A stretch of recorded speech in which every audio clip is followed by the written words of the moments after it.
Ngiyanibingelela kathuleleni. Igama lami ngiludelisile ngwakanyabi isibongo, ngihlala eNanda eAfrika.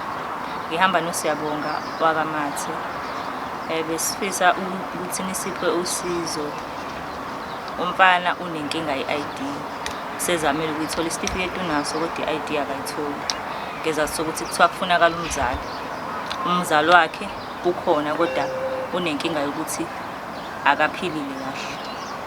So asikwazi ukuthi simenzele i-ID. Mina ngikhuluma njengomakhelwane noma ngithi njengomzali ngoba ujwayelene nendodana yami. So istory sakhe ngisazi kakhulu. Okunye uma wakhe umuntu ohlala emgaqweni. So njengoba ehlala emgaqweni akakwazi ukuthi kube lula ukuthi asole usizo.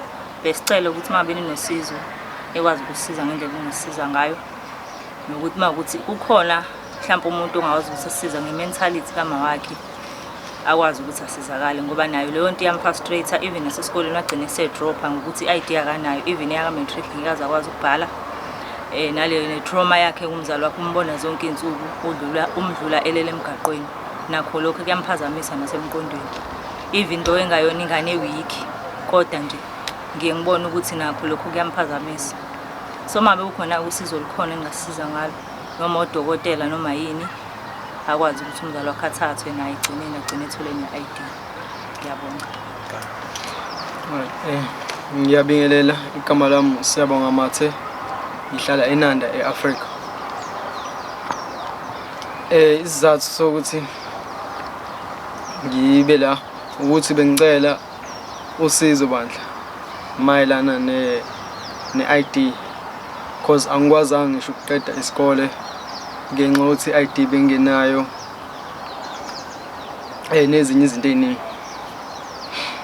So bengingacela mawukuthi likhona usizo nanoma ikephi ongawazi ukuthi asisize afake naye isandla. Lokho angangamandla akhe kuyobe kuyisibusiso kuthina.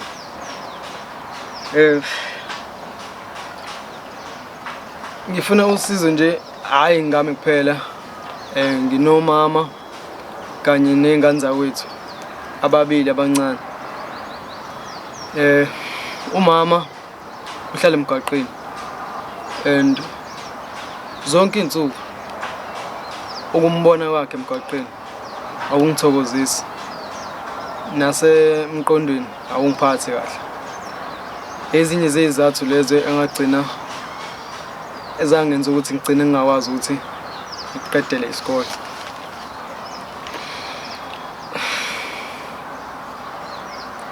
Mhlambe into ngathi inkinga kakhulu ukuthola i-ID nabafukwini. Well, ngingasho ngithi eHome Affairs bathi badinga umzali ukuze ezokwazi ukuthi angisayinele because khona indawo yabazali la basayina khona. So since uma wami ehlala emgwaqeni and walahla wonke ama-documents akhe, angikwazi ukuthi ngithole i-ID. Ingakho kunzima ukuthi ngithole i-ID. Mention ukuthi unama-siblings. Yebo, I2. Bangakanani? Wow. Omunye wabo azalwa ngo-2010 and omunye around 2019. Shukuthi 13. Yeah, omunye 13, omunye somewhere lapho.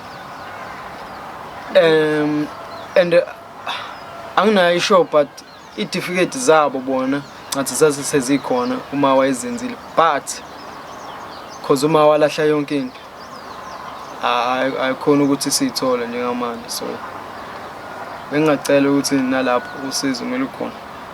Ukhulumisa okomuntu ongasahlali nabo ama-siblings akho? Well, khona unjalo angisahlali nabo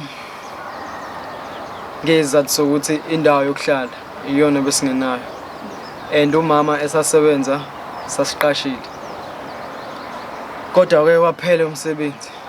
So she was forced, or should I say we were forced ukuthi sibheke la esingahlala khona, yabo, endaweni nabantu la endaweni la esihlala ngakhona. Kwaba khona inhlanhla yokuthi kwakhona ababengazi bakwazi ukuthi bengihlalise khona but asikwazanga ukuthi sihlale sonke nomndeni wami because nayo indawo babengenayo ibingekho ningi. So ingakho ugcineni egcina umama ese-end up emgwaqeni. Ama-siblings akho akuphi? Well, ama-siblings I'm not sure ukuthi but ngiye ngizwe abanye bethi cause kwafika ama-social worker, so ayigcine ethatha ama-social worker angazi-ke abaphelisa-ke. Ukhuluma ngomakho kuphela, ubaba naye crew ngayo. Na ubaba mawashona samncane kakhulu, ingakho ngenayo baba.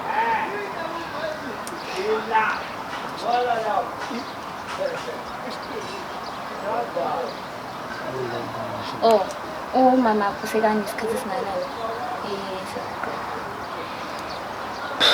I think it's about from 2018 mengaphosisi. At that time now you were doing great. I was doing grade 10. Yeah. Which is wrong to the ID. Yeah. Oh, so la kathwele mhlawumbe ungacela sikwenzele mbafo. Into bongifisa ithweni zakwenzele yona. Well, la ethuleleni bengacela ukuthi kumele ukhona usizo mayelana ngomama wami. Bengicela isandla okukhulu okuncane singakujabulela kakhulu ukuthi mhlawumbe mentally yabo umama wami asizakale, mhlawumbe nokunye mhlawumbe egcine indawo yokufihla ikhanda ekuhambeni kwesikhathi mekuwukuthi iyatholakala. And then as for mina bengathanda kakhulu ukuthi ngisize kakhulu nge-ID because isitifiketi nginaso but angikwazi ukuthi ngibe ne-ID ngenxa yama-document alahleka kumama. Umama uhlangana nawe sakhona ukubona? Uyakhona ungibona, siyakhuluma nje. Uneminyaka ngani? This year I turned 23 years old.